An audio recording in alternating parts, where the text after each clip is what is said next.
નમસ્કાર મિત્રો, આપ સર્વેનું સ્વાગત છે એનસીઈઆરટી સોલ્યુશન્સ ચેનલ પર। મિત્રો, છેલ્લે ધોરણ 11માં પ્રકરણ 2 સંબંધ અને વિધેયની વાત આપણે કરતા હતા। તો સંબંધની વાત કરવા માટે આપણે જોયું કે આપણે બે ગણોના કાર્ટેશિય ગુણાકારની જરૂર પડે। તો કાર્ટેશિય ગુણાકાર કેવી રીતે મળે એની આપણે વાત કરી। પછી આપણે જોયું કે સંબંધ એટલે a ક્રોસ b ના દરેક ઉપગણને સંબંધ કહેવાય, કોઈ પણ ઉપગણ હોય। તો આપણે જોયું કે a ક્રોસ b નો દરેક ઉપગણ એ સંબંધ છે, અને જો સંબંધ હોય તો સંબંધના પ્રદેશ, સંબંધના વિસ્તાર, સંબંધના પ્રકારોની વાત આપણે કરી। તો આપણી પાસે ચેપ્ટર છે સંબંધ અને વિધેય, એમાં આપણે સંબંધની વાત પૂરી કરી। હવે આપણો બીજો ટોપિક આવે છે વિધેય। તો વિધેય શું છે? તો વિધેય એક પ્રકારનો સંબંધ જ છે, પણ દરેક સંબંધને વિધેય કહેવાય નહીં। તો એવો સંબંધ જે કેટલીક શરતોનું પાલન કરે। તો આપણે જોઈએ તો આપણે આજે વિધેયની વાત કરીશું। તો વિધેયને આપણે અંગ્રેજીમાં કહીએ છીએ ફંક્શન।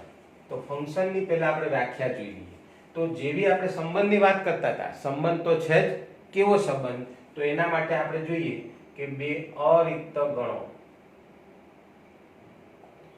a અને b માટે જો ગણ a ના દરેક સભ્ય x ને સંગત ગણ b માં અનન્ય પ્રતિબિંબ મળે, તો આવા સંબંધ f ને a થી b નું વિધેય કહે છે। સંકેતમાં તેને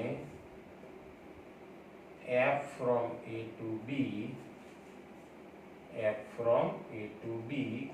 y equal to fx, x belongs to a અને y belongs to b આ રીતે દર્શાવાય। ફરીથી આપણે જોઈએ, બે અરિક્ત ગણો હોવા જોઈએ a અને b।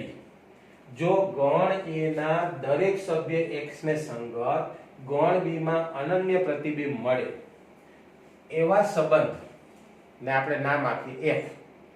તો જો આ શરતનું પાલન કરે એવો સંબંધ હોય, એ સંબંધને આપણે વિધેય કહીએ છીએ। એટલે વિધેયનો અંગ્રેજી ફંક્શન થાય, એટલે આપણે f વડે દર્શાવીશું। જો આ શરતનું પાલન થાય તો f ને આપણે a થી b નું વિધેય કહીશું। એને આ રીતે લખાય f from a to b, ગણ a ના દરેક ઘટક x નું પ્રતિબિંબ y મળે છે, જેને આપણે fx કહીએ છીએ, અને y છે b માં મળે। તો આવો જે સંબંધ છે એને આપણે વિધેય કહીશું। પણ ક્યારે? ગણ a ના દરેક ઘટકને સંગત અનન્ય એક અને માત્ર એક ઘટક ગણ b માં મળવો જોઈએ। આ જ વસ્તુને આપણે વેન આકૃતિ દ્વારા સમજીએ। ધારો કે મારી પાસે આવા બે ગણ છે, જો ગણ a અને ગણ b। હવે ધારો કે હું એક સંબંધ f લઈ લઉં છું, બરાબર? હવે અહીંથી હું કોઈ ઘટક લઉં 1, એ a સાથે જોડાયેલો છે, 2 તો b સાથે જોડાયેલો છે, 3 તો c સાથે જોડાયેલો છે। હવે આપણે જોઈએ કે આવો એક સંબંધ છે f a થી b, અને f બરાબર 1 ની સાથે a, 2 ની સાથે b, 3 ની સાથે c, આવો એક સંબંધ છે, બરાબર?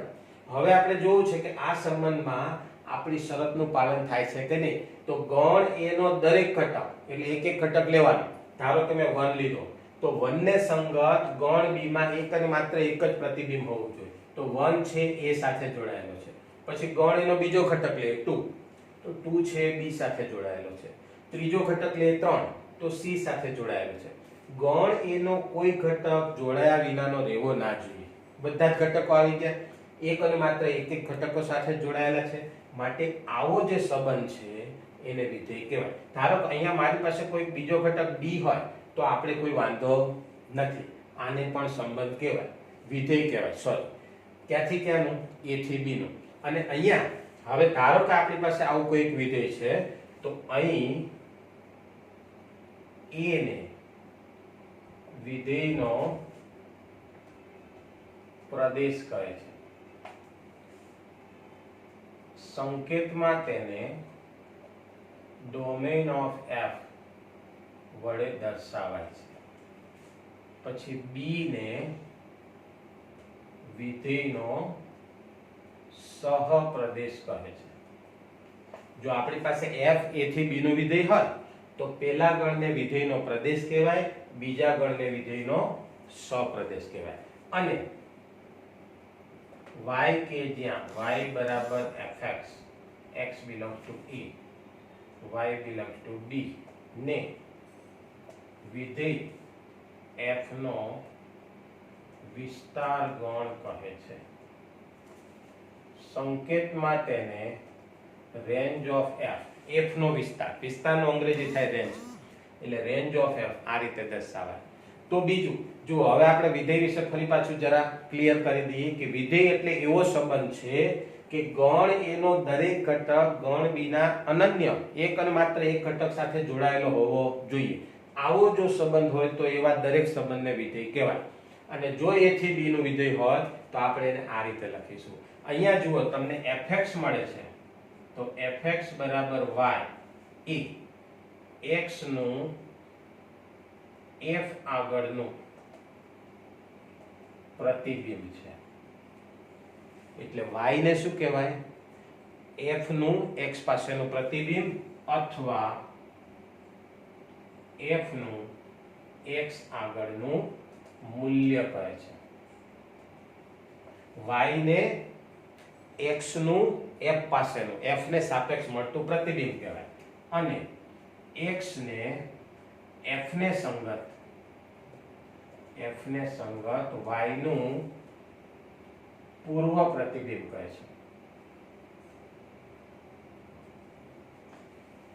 તો વિધેય વિશે આપણે આટલી વસ્તુ શીખ્યા. વિધેયનો પ્રદેશ a, સપ્રદેશ b, વિધેયનો વિસ્તાર એટલે પ્રદેશના દરેક ઘટક x ને સંગત મળતી વિધેયની કિંમતો. કારણ કે y એ શું છે? f નું x આગળનું મૂલ્ય.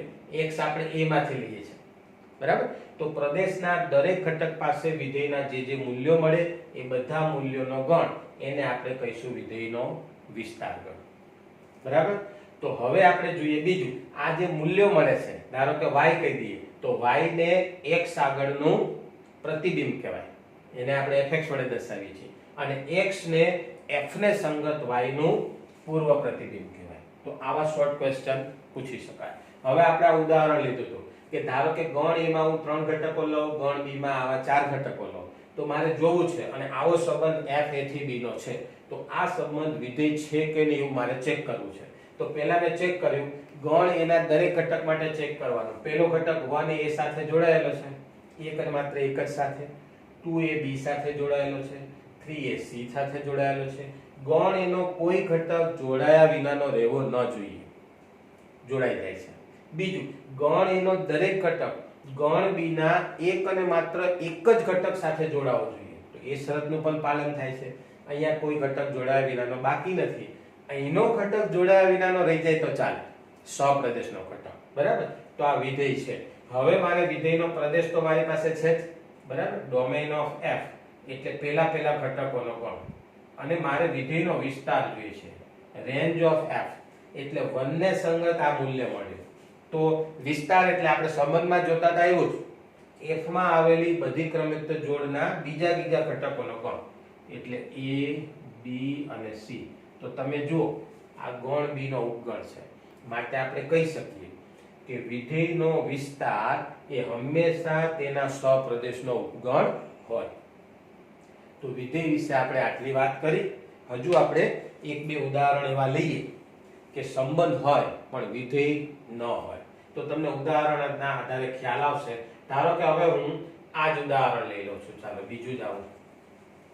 જો આ આપણે વ્યાખ્યા રાખીએ છીએ, હવે આપણે ચેક કરવું છે.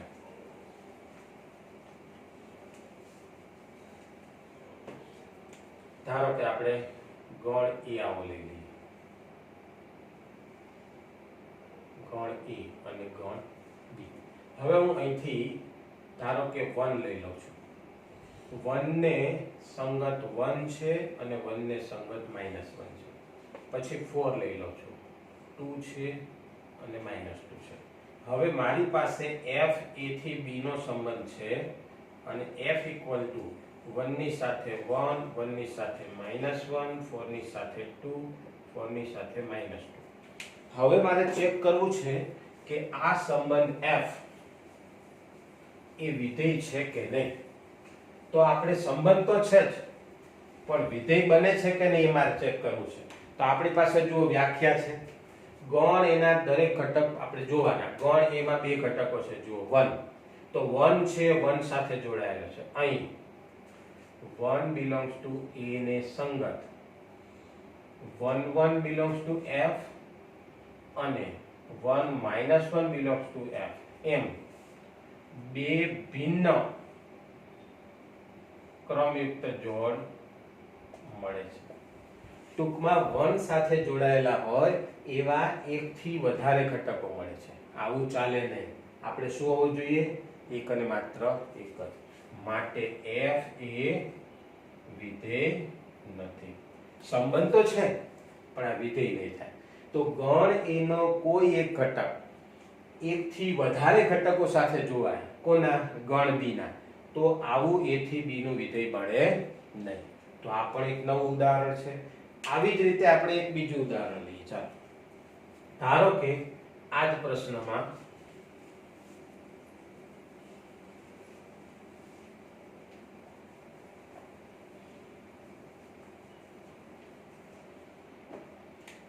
ધારો કે હું ગણ a માં લઈ લઉં છું 1 ને સંગત 1, 2 ને સંગત 4, 3 ને સંગત 9, 4. ધારો કે મારી પાસે આને હું સંબંધ f કહી દઉં, બરાબર? તો f a થી b નો સંબંધ છે અને f = 1 1 2 4 3 9 આવું છે. કારણ કે જોડાયેલા હોય એવા જ ક્રમયુક્ત જોડ લખાય ને. તો હવે આપણે ચેક કરીએ કે આ સંબંધ f એ વિધેય છે કે નહીં. તો મારે શું કરવાનું? ગણ a ના દરેક ઘટકને સંગત ગણ b માં અનન્ય ઘટક મળે છે કે નહીં એવું ચેક કરવાનું. તો જો 1 છે 1 સાથે જોડાયેલો છે, ઓકે. 2 છે 4 સાથે જોડાયેલો છે, 3 છે 9 સાથે જોડાયેલો છે. હવે તમે જુઓ અહીંયા મારી પાસે એક ઘટક આવો મળ્યો જે ગણ a માં આવેલો છે, પરંતુ એને સંગત અહીંયા મારી પાસે ગણ b માં કોઈ જોડાયેલો હોય એવો ઘટક જ નથી. તો પછી આપણે કહી શકીએ કે અહીં 4 belongs to a ને સંગત y belongs to b ન મળે, કે જેથી f of 4 બરાબર y થાય.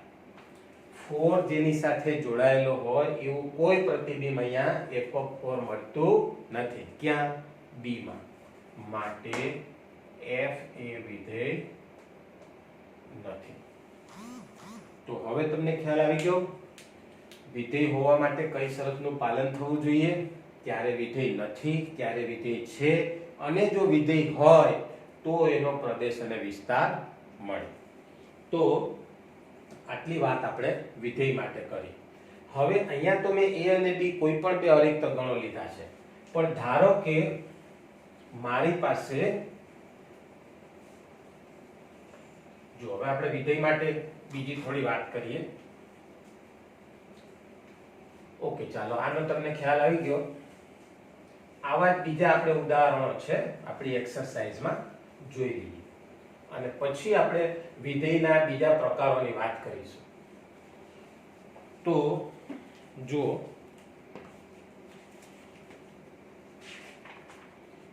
સ્વાધ્યાય 2.3 માં 2.3 એનો પહેલો દાખલો છે.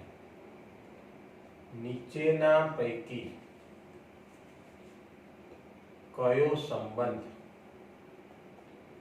વિધેય છે? જો તે વિધેય હોય તો તેનો પ્રદેશ અને વિસ્તાર શોધો. તો આપણે એક પછી એક ચેક કરીએ. જુઓ, ધારો કે આવો એક સંબંધ R1 લઈ લઈએ, અથવા તો આને F1 કહી દઈએ. જરૂર નથી એને R1 પણ કહેવાય સંબંધને. F1 R1 R2 R3 ગમે તે નામ આપી શકાય. જેમાં આવી ક્રમિકતા જોડ છે 2 1 5 1 8 1 11 1 14 1 17 1. હવે અહીંયા ક્રમયુક્ત જોડનો એક ગણ એટલે કે એક સંબંધ આપેલો છે. મારે જોવું છે કે આ સંબંધ વિધેય છે કે નહીં. તો અહીંયા ક્રમયુક્ત જોડ સ્વરૂપમાં આપે છે. એને હું આ રીતે વેન આકૃતિમાં બતાવું. આ બાજુ ગણ A કહી દો ને ગણ B કહી દો. હવે અહીંથી હું 2 લઉં તો 2 છે આ બાજુ 2 ને સંગત મને અનન્ય પ્રતિબિંબ 1 મળ્યું. પછી 5 લઉં તો 5 નું પણ પ્રતિબિંબ 1 મળે છે. પછી 8 લઉં તો 8 નું પ્રતિબિંબ પણ 1 છે. 11 નું પ્રતિબિંબ પણ 1 છે. 14 નું પ્રતિબિંબ પણ 1 છે. પછી 17 લઉં તો 17 પણ 1 સાથે જોડાયેલા છે. 2 5 8 11 14 ને 17. તો જો આપણે ગણ A નો દરેક ઘટક ગણ B ના એક અને માત્ર જો 2 છે એ માત્ર 1 સાથે જ જોડાયેલો છે. 5 છે એ પણ એક જ ઘટક 1 સાથે જોડાયેલો છે. 8 છે એ પણ એક જ ઘટક. ટૂંકમાં ગણ A નો દરેક ઘટક ને અનુરૂપ ગણ B માં અનન્ય પ્રતિબિંબ મળે છે. માટે આપણે કહી શકીએ કે આપેલ સંબંધ F1 એ આપેલ સંબંધ F1 એ વિધેય છે. તો આપણે આવી રીતે વેન આકૃતિ દોરીને પણ બતાવી શકીએ અથવા આપણે ક્રમયુક્ત જોડમાં પણ જોઈ શકીએ કે આપણા દરેક ઘટક x ને સંગત y અનન્ય મળવો જોઈએ. તો આ વિધેય છે. આવી જ રીતે આપણે બીજું ઉદાહરણ લઈએ.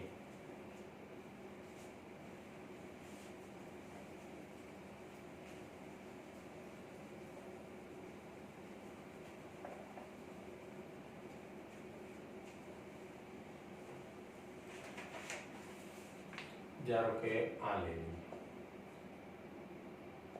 2 1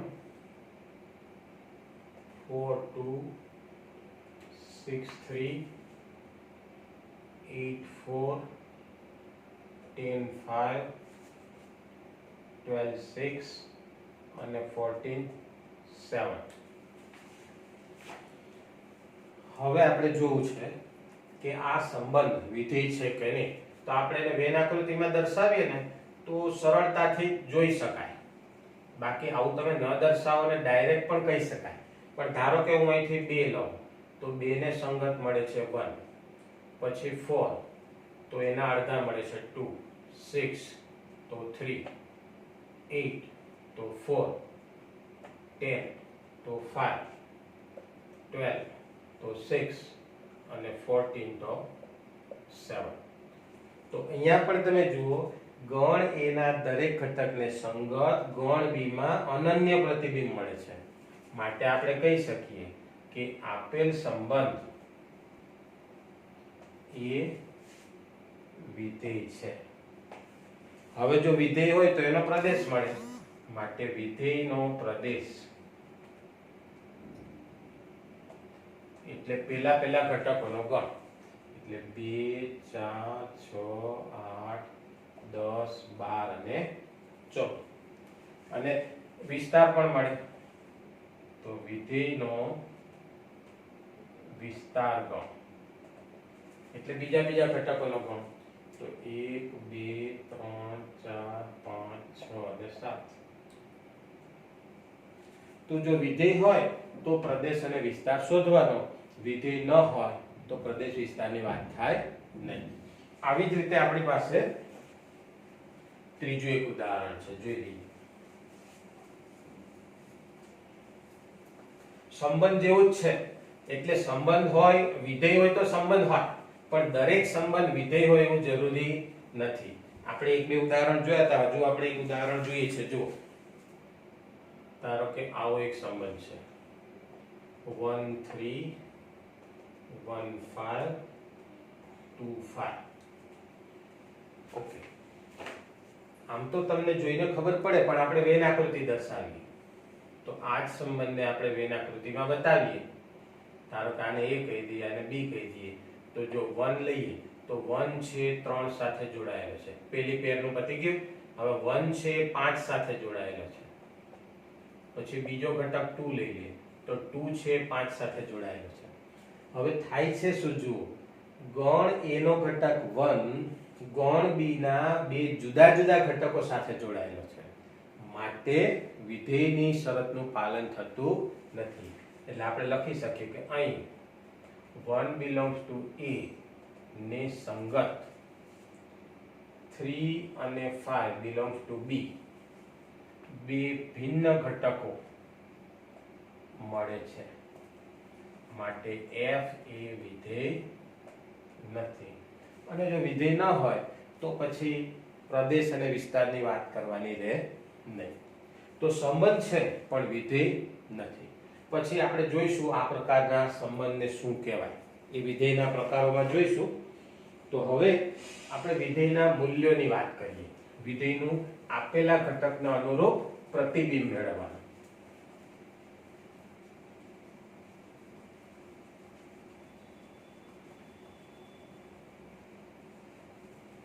તો આપણો ત્રીજો દાખલો છે 2.3 નો.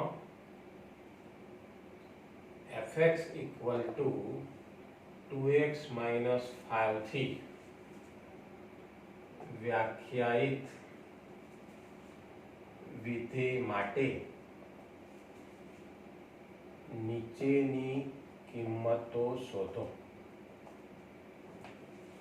પહેલું છે f of 0, બીજું છે f of 7, ત્રીજું છે f of -3. હવે જો fx બરાબર 2x 5 લેવાનું. તો હવે આપણે અહીંયા x ને બદલે 0 મૂકીએ તો બંને બાજુ અહીંયા 0 મૂક્યા તો અહીંયા પણ x ને બદલે 0 મૂકો તો 2 * 0 એટલે 0, -5 એટલે -5. તો આ 0 પાસેનું f નું મૂલ્ય કેટલું મળે? -5. પછી 7 પાસેનું મૂલ્ય જોઈએ છે તો x ને બદલે 7 મૂકી દો તો 7 * 14 - 5 એટલે 9. તો f નું 7 પાસેનું મૂલ્ય 9 છે. અથવા તો વિધેય f ને સંગત 7 નું પ્રતિબિંબ 9 છે એમ કહેવાય. f of -3 તો x બરાબર અહીંયા -3 મૂકો -5 એટલે -6 ને -5 એટલે -11. તો આપણે કહી શકીએ કે વિધેય f ને સંગત -3 નું પ્રતિબિંબ -11 છે અને -11 નું પૂર્વ પ્રતિબિંબ -3 છે એમ કહેવાય. તો શોર્ટ ક્વેશ્ચનમાં આ તમને કામ લાગે. આવો જ એક બીજો ક્વેશ્ચન છે, આપણે જોઈ લઈએ.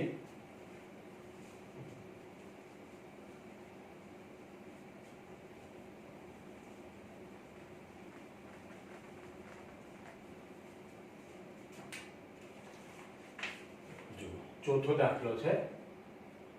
અહીંયા આપણે એક સૂત્ર આપ્યું છે T of C બરાબર 9c/5 + 32. તો પહેલું T of 0, બીજું T of 28, ત્રીજું T of -10 મેળવો. અને ચોથું, જો T of C બરાબર 212 હોય તો C શોધો. જો આવો પ્રશ્ન છે. અહીંયા ટેમ્પરેચર સેલ્સિયસમાં અને ફેરાનહીટમાં એ બે વચ્ચેનું રિલેશન આપેલું છે. વિધેય છે ટૂંકમાં આવું, બરાબર. તો હવે આ વિધેયની C પાસેનું સૂત્ર આવું છે. ટેમ્પરેચર સેલ્સિયસમાં માટેનું આ સૂત્ર છે. હવે C બરાબર 0 મૂકીએ આપણે તો જુઓ જોઈએ 9 * 0/5 + 32. 9 * 0 એટલે 0/5 + 32. પણ 0/any નંબર 0 + 32 એટલે શું મળશે? 32. તો 0 ડિગ્રી સેલ્સિયસ બરાબર 32 ફેરાનહીટ. ડિગ્રી અને ફેરાનહીટ વચ્ચેનો સંબંધ દર્શાવતું આ સૂત્ર છે, વિધેય છે. હવે આપણે C બરાબર 28 મૂકો તો 9 * 28/5 + 32 2. તો આપણે આનો ગુણાકાર કરીએ તો 8 × 9 = 72, 7 × 9 = 18 અને 7 = 25 વત્તા 5 લસા લઈ લઈએ એટલે 5 × 2 = 10 વધી 1 15 ને 1 16 160 ભાગ્યા 5. તો આ થશે આપણી પાસે 2 6 ને 5 11 વધી 1 412 ભાગ્યા 5. હવે જો ડાયરેક્ટ ખ્યાલ ના આવે તો આપણે 2 વડે ઉપર નીચે ગુણી નાખીએ એટલે કેટલા થઈ જાય 824 ભાગ્યા 10 અને છેદમાં 10 એટલે 1 પછી દશાંશ ચિહ્ન મૂકી દો એટલે શું આવે 82.4. તો આ આપણું 28 પાસેનું f ને બદલે અહીંયા વિધેયને t નામ આપ્યું છે. વિધેયને f g h t એવા કોઈ પણ સંકેત વડે દર્શાવી શકાય. હવે આપણે આ વિધેય t નું -10 પાસેનું મૂલ્ય મેળવવું છે. તો અહીંયા c બરાબર -10 મૂકી દઈએ. તો અહીંયા પણ -10 મૂકો. તો આને તમે ઉડાડી શકશો 5 × 10 અને આ ઓછા છે એટલે 9 × -2 એટલે -18 વત્તા 32. અહીંયા ખાસ ધ્યાન રાખજો ઓછા ભૂલી જાય છે વિદ્યાર્થીઓ. હા, હવે 32 માંથી 18 એટલે કેટલા થશે 14. તો આ તો તમને આવડે છે. હવે જુઓ અહીંયા આપણે શું મળ્યું -10 નું પ્રતિબિંબ 14 મળ્યું એમ કહેવાય. હવે અહીંયા તમને t નું c પાસેનું પ્રતિબિંબ 212 છે. તો 212 નું પૂર્વ પ્રતિબિંબ આપણે શોધવું છે. એટલે t of c બરાબર 212 આપેલા હોય તો આપણે c નું મૂલ્ય મેળવવું છે. તો આપણે જોઈ લઈએ. જુઓ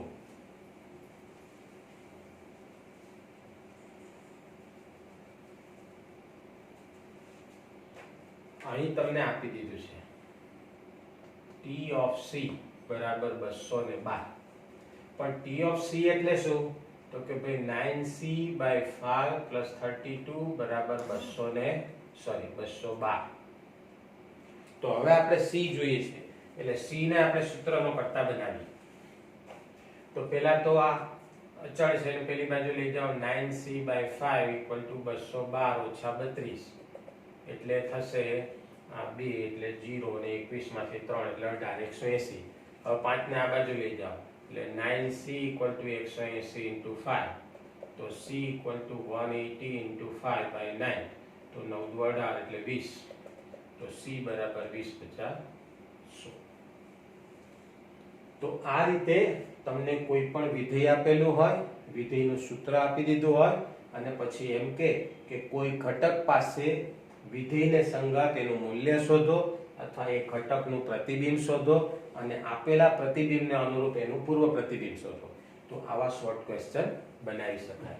તો મિત્રો અત્યારે આપણે વિધેય વિશે શીખ્યા. વિધેયનો પ્રદેશ, વિધેયનો વિસ્તાર, આપેલો સંબંધ વિધેય છે કે નહીં એ કેવી રીતે ચેક થાય એની આપણે વાત કરી. દરેક સંબંધ વિધેય હોય એવું જરૂરી નથી પણ દરેક વિધેય એ સંબંધ છે. વિધેય હોવા માટે આપણે ખાસ ધ્યાન રાખીશું કે ગણ a ના દરેક ઘટક, જો ફરીથી જરા ઝડપથી જોઈ લો, પ્રત્યેક x belongs to a ને સંગત અનન્ય y belongs to b મળવો જોઈએ. પણ જો અહીંથી કોઈ ઘટક x એવો મળે ધારો કે p એ y સાથે જોડાયેલો ન હોય તો એને વિધેય કહેવાય નહીં. પછી કોઈ ઘટક એવો છે જે બે ઘટકો સાથે જોડાયેલો છે આલ્ફા અને બીટા સાથે તો પણ વિધેય કહેવાય નહીં. ઓકે, તો મિત્રો ફરી પાછા આગળ અભ્યાસ માટે આપણી ચેનલને જોતા રહો, લાઈક કરો, સબસ્ક્રાઇબ કરો. Thank you.